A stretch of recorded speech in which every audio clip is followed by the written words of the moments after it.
Muito bem, daqui para frente é comigo, um finalzinho maravilhoso de segunda-feira para nós. Este é o Band Cidade, o seu jornal do início da noite. Novo mês, hein? Fevereiro já era. Hoje é 2 de março. Informação e prestação de serviços. Faltam 11 minutos para 7 da noite. Bom começar a semana com a sua companhia sempre. É o Band Cidade na área com as notícias da nossa região, mais geral, pelos 4 cantos do Vale do Paraíba, Serra da Mantiqueira e Litoral Norte. Imagens ao vivo agora do litoral. Em Caraguatatuba faz 23 graus neste momento. Você conversa comigo, a sua mensagem vem pelo 99716-8021. Interação no Band Cidade sempre com a sua participação. Estamos também na internet conectados para o planeta inteiro. É só acessar bandvale.com. Vou para a zona oeste de São José dos Campos. Os termômetros marcam 21 graus na cidade agora, neste momento. Um belo início de noite nesta segundona em São José dos Campos, em frente.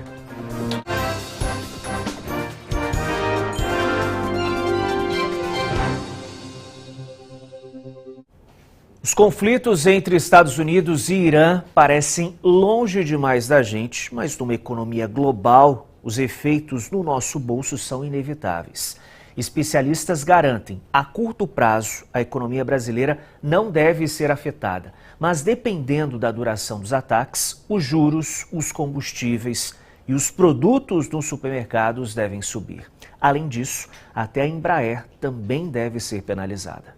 Os conflitos entre Estados Unidos e Irã que avançaram pelo Oriente Médio provocaram uma reação imediata no mercado financeiro mundo afora. Os setores de turismo e das empresas aéreas já sentem os efeitos da guerra, com o cancelamento de viagens aqui no Brasil. O enfraquecimento da aviação pode atingir uma gigante do setor, a Embraer, com sede em São José dos Campos. A redução no número de voos pode provocar uma redução da rentabilidade das empresas que operam no setor e, consequentemente, reduzir o volume de contratos para a Embraer no médio e longo prazo. O aumento nos custos do petróleo no exterior é outra preocupação neste momento e deve impactar a área produtiva e os juros no Brasil, mas ainda a médio prazo, segundo especialistas. Por enquanto, a Petrobras deve seguir os preços do combustível, mas não deve conseguir manter por muito tempo. E quando o combustível sobe, o reflexo é imediato nos postos e nos supermercados, pega direto no bolso.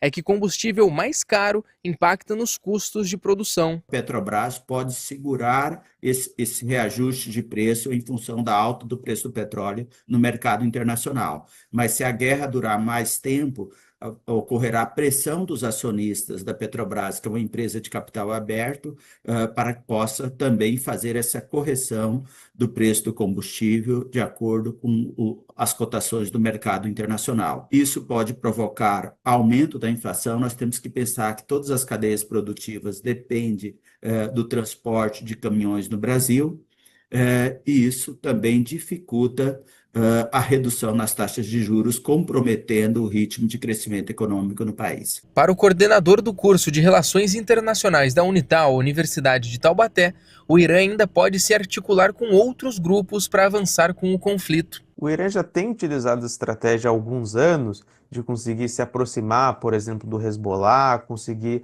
apoiar milícias no Iêmen, para tentar atingir os seus objetivos de política regional, inclusive prejudicando Israel, inclusive prejudicando em alguma medida a Arábia Saudita na questão do Iêmen. O armamento iraniano seria um dos motivos do ataque conjunto de Estados Unidos e Israel. O Irã não tem armas nucleares, ele pode eventualmente se tornar um estado com armas nucleares.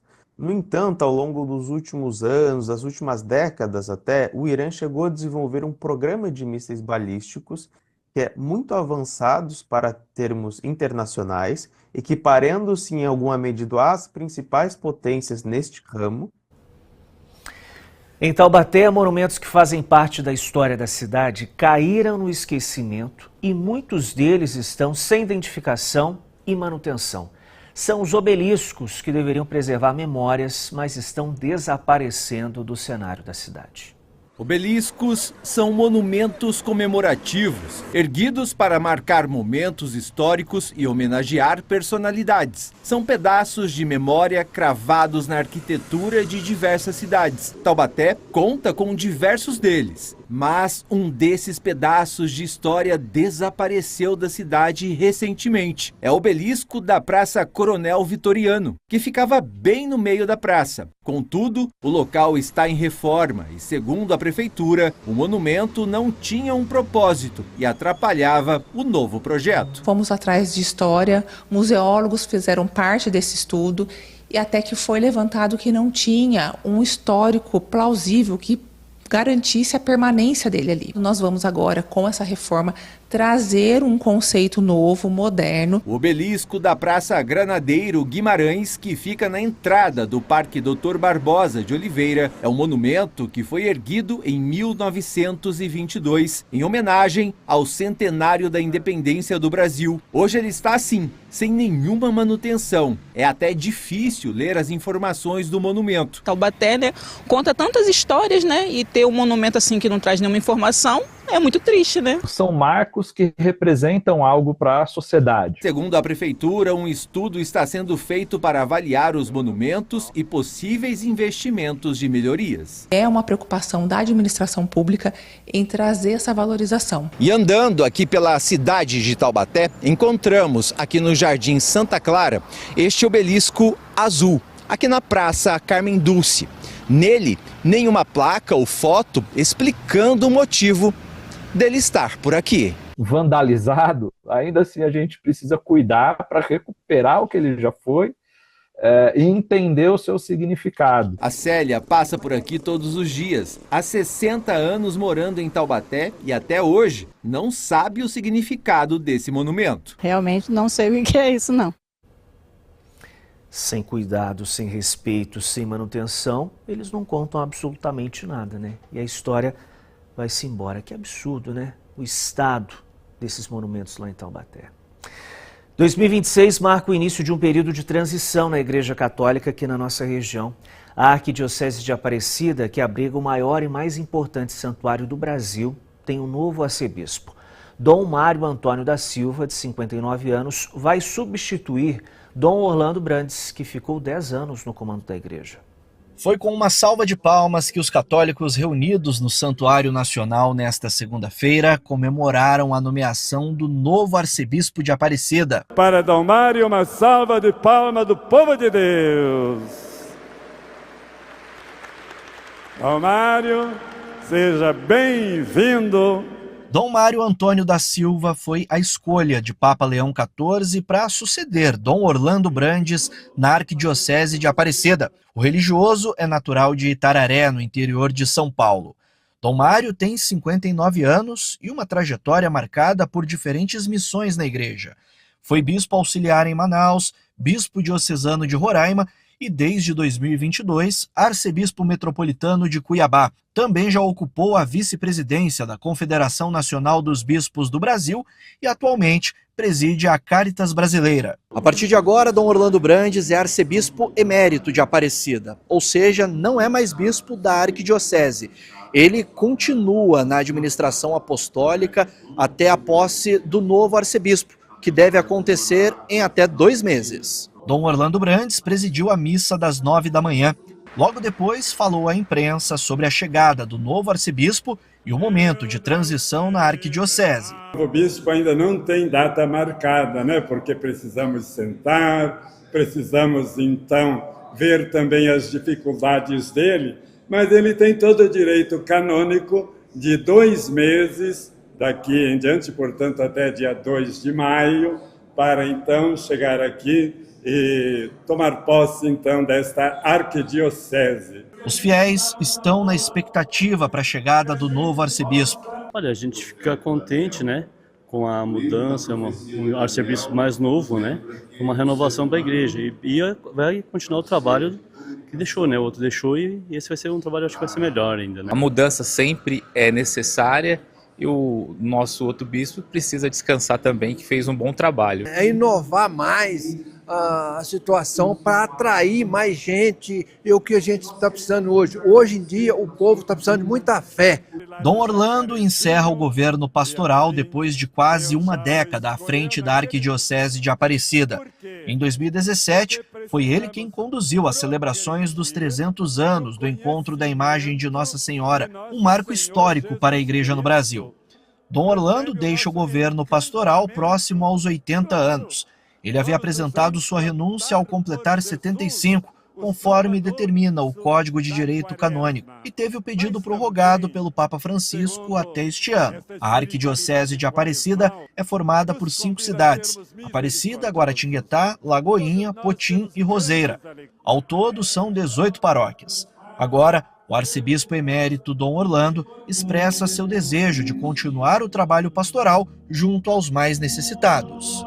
Se eu permanecer aqui, eu gostaria de trabalhar nos hospitais. A missão do bispo é até o fim. Dom Mário Antônio da Silva, novo arcebispo de Aparecida, enviou uma carta hoje direcionada à comunidade católica. Ele disse que espera que cada peregrinação feita ao Santuário Nacional seja uma experiência de renovação espiritual. Dom Mário disse que é um devoto de Aparecida e que vai chegar disposto a ouvir, aprender, partilhar e anunciar o Evangelho. O novo arcebispo pediu orações para que a igreja seja mais missionária e acolhedora. Muito bem, segundona, bom início de semana para nós. E claro que o seu recado vem pelo 997168021, você conversa comigo. É a nossa interação aqui no BC. Luiz Augusto em Lorena, boa noite, Otávio. Eu e minha esposa Rosana ligados aqui em Lorena no BC. Muita informação do nosso vale. Valeu, Luiz, pela sua companhia.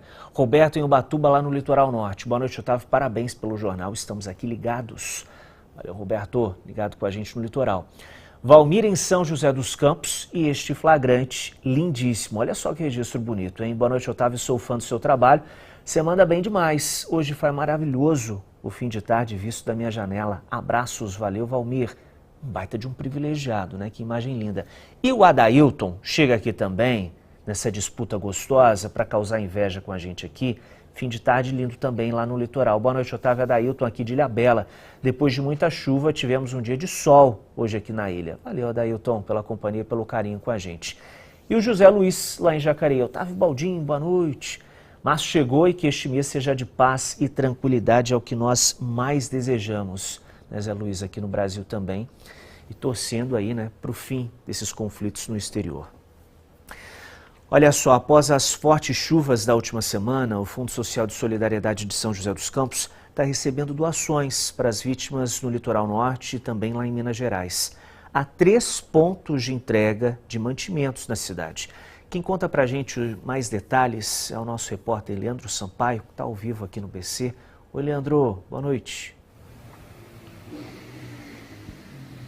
Oi, Otávio, boa noite para você também, boa noite para todos que estão com a gente aqui no Band Cidade, segunda edição desta segunda.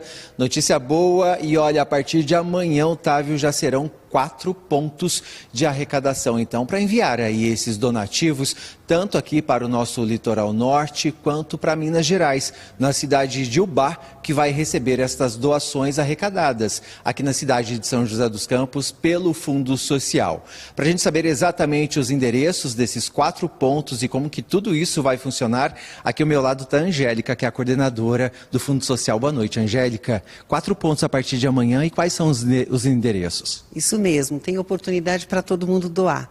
A gente tem um ponto de arrecadação no Parque da Cidade, em frente ali à portaria do Parque da Cidade. Temos também o estacionamento do Shopping Jardim Oriente, o Parque Ribeirão Vermelho, lá no Urbanova, está esperando também das 7 às 22 horas. E temos também o Parque Vicente Aranha, recebendo essas doações. E no Parque Vicente Aranha e nos outros parques também, como que vai ficar os horários então, Angélica? Os horários dos drives são das 9 da manhã às 16 horas. O horário estendido até às 22 somente no Parque Ribeirão Vermelho. Daí agora vamos falar um pouquinho sobre os itens que têm prioridade para as doações, porque a gente sabe que está chegando bastante coisa para vocês, então vocês já destinaram em alguns itens. Quais são eles? A gente, em contato com a Defesa Civil lá da própria cidade de Minas, em Ubá, o que eles estão solicitando é alimentos não perecíveis, itens de higiene e itens de limpeza. Itens de higiene, sabão, sabonete, creme dental, pasta de dente, itens de limpeza, água sanitária, rodo, panos para limpeza, detergente, sabão, enfim, aquilo que a gente pode utilizar para limpar aquele ambiente. É isso, Angélica, mais uma ação aí do Fundo Social em prol, né? As vítimas das chuvas, então, que estão caindo em Minas Gerais e também aqui no litoral norte. Olha só, viu, Otávio? Além dessas doações que a Angélica citou, se as pessoas puderem também doar ração para os animais, também vai ser muito bem-vindo. Então, nesses 4 pontos que a Angélica acabou de passar para a gente, a partir de amanhã as pessoas podem contribuir e ajudar aí o próximo, viu? Devolvo para você no estúdio. Valeu, Leandro, pelas informações ao vivo aqui com a gente. Vamos lá, então, para o giro da reportagem aqui no BC. São 7 horas e 5 minutos. Um homem foi preso, suspeito de tentar matar a facadas o dono de um bar na zona rural de Natividade da Serra. O autor do crime contou à polícia que havia discutido com a vítima devido a uma dívida de R$70. O dono do bar foi socorrido pelo helicóptero Águia e levado para o Hospital da Vila Industrial, em São José dos Campos. E em Taubaté, a polícia investiga a morte de uma adolescente de 17 anos. O corpo da vítima foi encontrado no quintal da casa dela, no Parque Três Marias. Antes, a adolescente teria se envolvido em uma briga com uma vizinha, uma jovem de 18 anos. E ainda na página policial, Matheus Agostinho chega ao vivo aqui no Band Cidade desta segunda-feira com o caso de mais um ataque envolvendo cachorro aqui na nossa região, um cachorro da raça Pitbull. Certo, Matheus? Boa noite.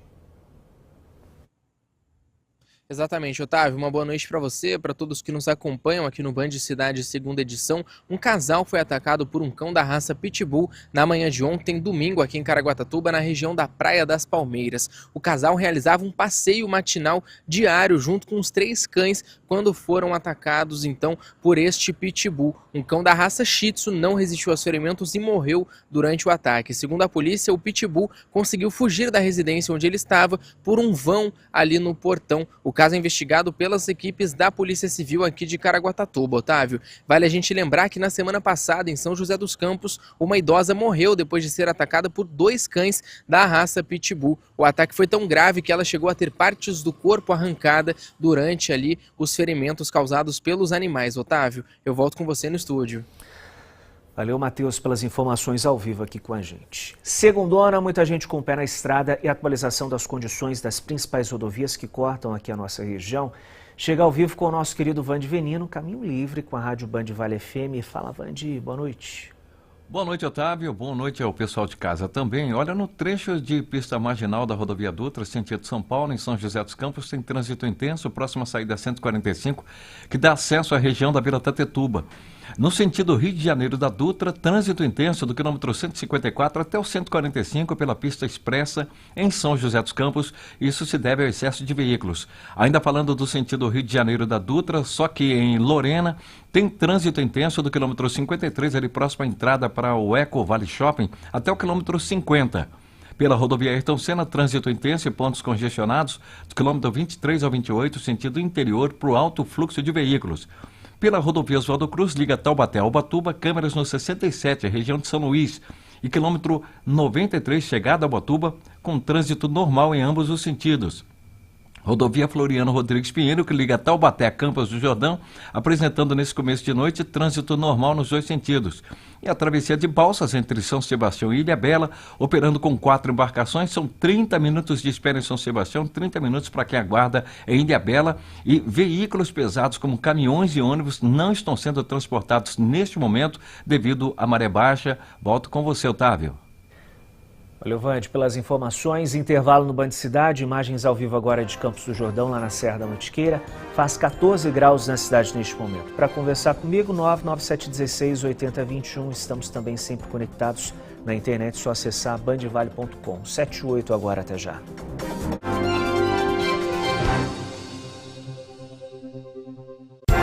Band Cidade, segunda edição. Oferecimento: feijão e arroz Tarumã, o verdadeiro sabor da comida brasileira. É só hoje. Promoção exclusiva na internet é na Ultra Farma. É só hoje, dia 2. 24 horas de medicamentos a quase preço de custo. Eu garanto. Promoção nunca vista no Brasil. Mas atenção, é só na internet. Compre agora no site ultrafarma.com ou no aplicativo. É a Ultra Farma mais barato ainda. Mas é só hoje. Vale Cap, compre e ajude as Apaz. Premiação só para nossa região. R$500 mil? É pra já! Separa R$500 mil pro Vale Cap dessa semana! R$500 mil. R$500 mil. R$500 mil. R$500 mil. R$500 mil! Além de concorrer ao Giro da Sorte, primeiro, segundo e terceiro sorteio, você concorre a R$500 mil no quarto sorteio. Vale Cap, ajude e concorra. Uma comunidade quilombola continua ilhada depois que uma ponte, que já era improvisada, caiu lá em Ubatuba, no litoral norte. Mesmo com a trégua da chuva em Ubatuba, um barco e uma corda são tudo que as famílias do Quilombo Fazenda da Caixa têm para conseguir sair de casa. Na região do Pissinguaba, mais de 20 pessoas ainda estão ilhadas. Por causa dos temporais que atingiram a cidade, o nível do rio Fazenda subiu e arrastou a ponte provisória que havia sido construída pelos próprios moradores em 2022. Até hoje, a ponte que a gente atravessa é essa aí que a gente faz aí, improvisória. De 3 bambu, forrada com tábua de 30. É a nossa travessia que a gente tem até hoje. Mesmo ilhados, os compromissos do dia a dia continuam. Ir ao médico, à escola ou ao trabalho pode ser simples para muitos. Mas, para quem mora na Fazenda da Caixa, sair de casa em época de chuva é sempre arriscado. Seja porque as estradas se enchem de lama ou então porque o nível do rio sobe muito. Recentemente eu fiz uma cirurgia no joelho. E aí eu tô fazendo fisioterapia, eu deixei de 3 vezes, devido a essas 2 últimas semanas que encheram muito o rio, eu não consegui passar de jeito nenhum. E agora, essa semana, tive uma consulta lá no AMA em Caraguá, eu fui, quando eu voltei o rio estava transbordando, eu não consegui passar, tive que dormir dentro do carro. O seu Cirílio é o morador mais antigo do Quilombo. Ele conta que a travessia entre a casa dele e a cidade sempre foi assim, um drama que se arrasta há anos. Há muitos anos, fizeram uns tempos desse aí, quando foi agora 2022, a água levou, esqueceram de nós outra vez. Porque faz 60 e poucos anos que eu moro aqui, nunca tive uma ponte. O que nós sentimos é uma dor no peito, forte e sofrimento. De estar passando para um lado para o outro, porque não tem quem dar socorro para a gente.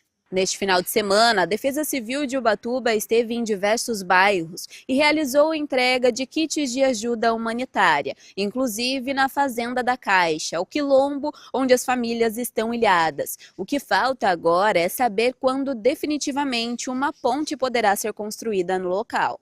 Aqui tem gente que trabalha, tem gente que estuda, tem gente que vai para o médico, tem professora que dá aula, tem gente que faz fisioterapia, que operou o joelho, tudo isso. Entre as muitas coisas que o jornalismo é importante e essencial, essa é uma delas.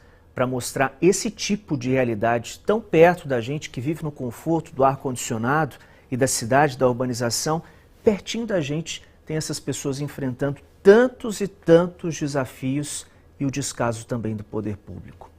Por nota, a Prefeitura de Ubatuba afirmou que durante o fim de semana a Defesa Civil atuou nas regiões mais atingidas do município. Representantes da Secretaria Nacional de Proteção e Defesa Civil estiveram na cidade para avaliar os impactos diretos das chuvas. Atualmente, 20 famílias na região norte permanecem isoladas. Elas têm apoio com ajuda humanitária e providências estão sendo tomadas com o auxílio do governo estadual para a construção de uma nova ponte, ainda provisória. Mais mensagens que chegaram para a gente esta noite. Sua participação vem pelo 997168021. A interação aqui no BC, tamo junto sempre. Josué de Souza, boa noite, Otávio. A cultura só tem valor quando existem pessoas cultas para valorizá-la.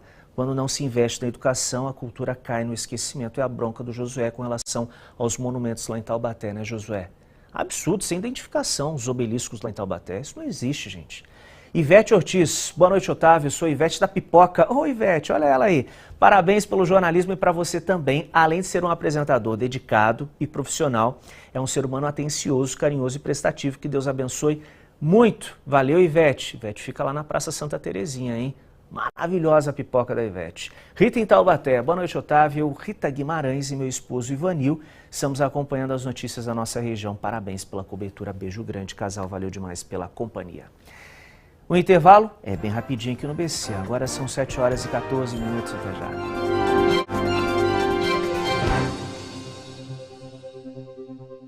Só hoje, promoção exclusiva na internet é na Ultra Farma.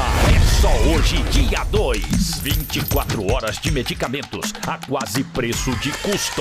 Eu garanto. Promoção nunca vista no Brasil. Mas atenção, é só na internet. Compre agora no site ultrafarma.com ou no aplicativo. É a Ultra Farma mais barato ainda. Mas é só hoje. Que isso? Vamos brincar de caça ao tesouro? Primeira pista. Parece de verdade, mas é de mentira. A planta mesmo. A planta! Estou debaixo de onde geralmente não sobra nada no final do programa. O seu prato. Aqui, ó, sabia. Estou vazio, mas bem acompanhado por um irmão bem parecido comigo. Vaso? Acho que é o vaso. Ah, é. Achou? É. Sábado, 10 horas, tem Manhã na Band ao vivo. Ai, gostei. Você tá convidado para assistir. De volta com o Band Cidade para falar de esportes, o Taubaté lavou a alma no fim de semana e conseguiu garantir a continuidade da equipe na Série A2 do Campeonato Paulista. Buda Central venceu São Bento por 3-2 no último sábado, na casa do adversário em Sorocaba. Taubaté enfrenta o Grêmio Prudente no próximo sábado, às 15h, na última rodada da primeira fase da competição. Nessa última rodada, o Taubaté não avança, né? Mas tá bom, já garantiu a continuidade na Série A2. São José também fez bonito em campo e venceu o Votuporanguense por 2-1. Pelos lados da Águia do Vale, os gols foram marcados pelo meu xará, Luiz Otávio, e também pelo Lucas. O São José soma 27 pontos e está garantido na segunda fase da Série A2 do Campeonato Paulista. Continua firme e forte. Desde a década de 70, a história de um menino que vive dentro de um barril numa vila conquistou o público. O personagem Chaves ganhou uma exposição num shopping em São José dos Campos. Com uma historinha bem gostosa de se ver, a exposição ganha vida com cenários interativos. A vila, as casas e diversos objetos remontam a trajetória do personagem, interpretado por X-Pirito. Tudo começou em 1971, com uma esquete criada por Roberto Gomes Bolanhos. O X-Pirito, que acabou virando série e conquistou a América Latina. No Brasil, o Chaves chegou em 1984 e nunca mais saiu da TV. Assistir o Chaves era um refúgio para mim. É impressionante, tipo atemporal. Não consegue esquecer. Quem é fã de carteirinha aproveita a exposição até para entrar no personagem. Outros revivem memórias de infância. A minha infância todinha era Chaves, depois do almoço em casa assistindo. A mostra traz ainda um acervo completo com roteiros originais, fotos inéditas e até uma estatueta de cada personagem. Por aqui estão Seu Barriga, Kiko, Dona Florinda, Bruxa do 71, Seu Madruga e o saudoso Chavinho.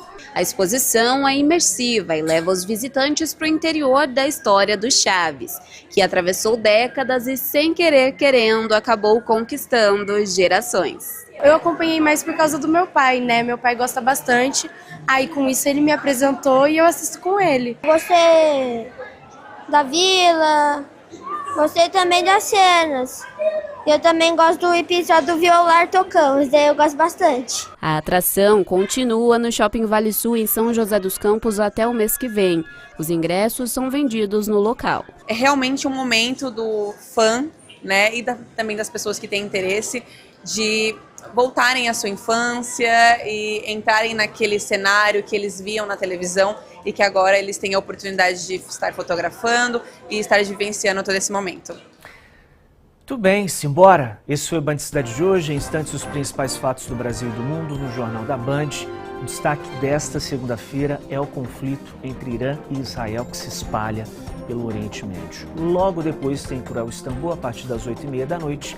e apito final com o nosso craque Neto, 10h20. Uma boa semana para nós e até amanhã.